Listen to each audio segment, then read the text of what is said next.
As a UFC fighter, do you think it's best to be really tough, have really good cardio, or just a really good skill set? If you could only have one. I think the best, if you could have two of those put together, I think the best combination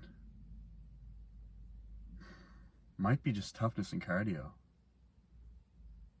It depends who you're fighting. Maybe cardio and skills, but then if you get caught, like those people that are just so tough and they can just take a beating, and they're not very their skills aren't great compared to most of their opponents. Obviously, you have to have some sort of skill to be in UFC, but look at Conor versus Nate, for example, and that's a really old example, but the first fight, and obviously Nate was kind of bigger too, he had a big size advantage, but he was just getting pieced up the whole first round. He was just getting punched like a punching bag. And then Conor gets tired and then Nate submits him. It's like the whole fight is kind of based on like how Conor performs. Like he's in control of it. And he's in control of himself losing too. And I'm not trying to discredit Nate, but that's just how it is. Like if you watch it, that's what you see. Exact same thing with Nunes and Pena, the first fight. There's similarities between those two because the second Conor Nate fight, Conor kind of comes back and he almost gassed out again. He almost lost again, but he made adjustments and then he won. Same thing with Nunes, and she won way more decisively. But yeah, like with the Nunes fight, it was an even bigger example of that because of how the second fight went. It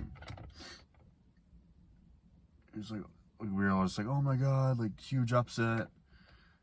She was like one of the biggest underdogs in UFC history. But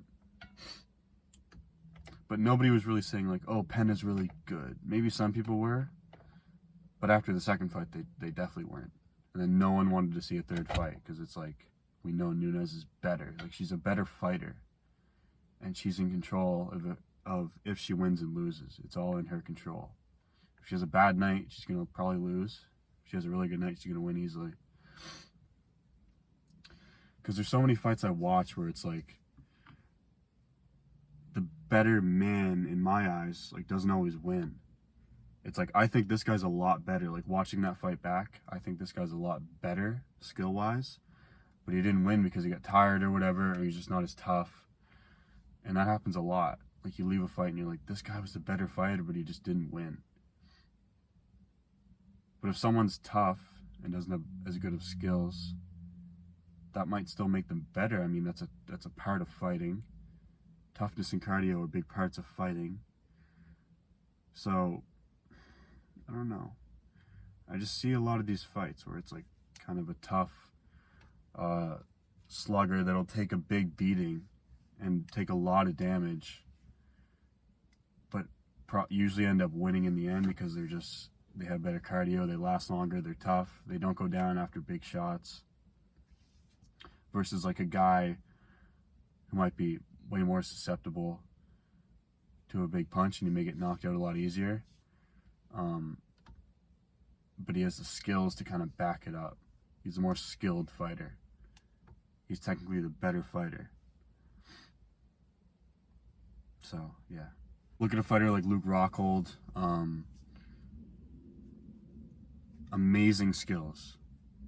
Like some of the best skills we've ever seen, like for a middleweight especially. Everyone thought he was going to be a long-reigning champ, but then that defense, that chin, he can't take a shot, Imagine if Luke Rockhold could take Justin Gaethje-like damage. He'd be unstoppable.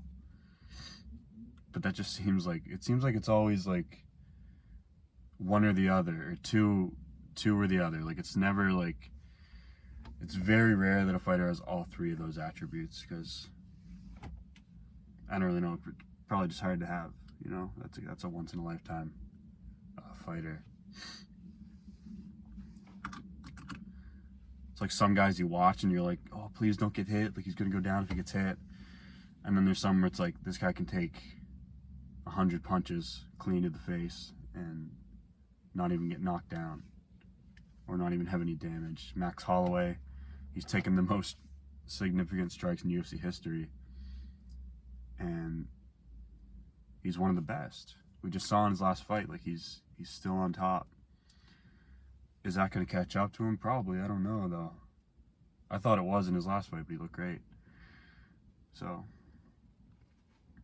yeah, I mean,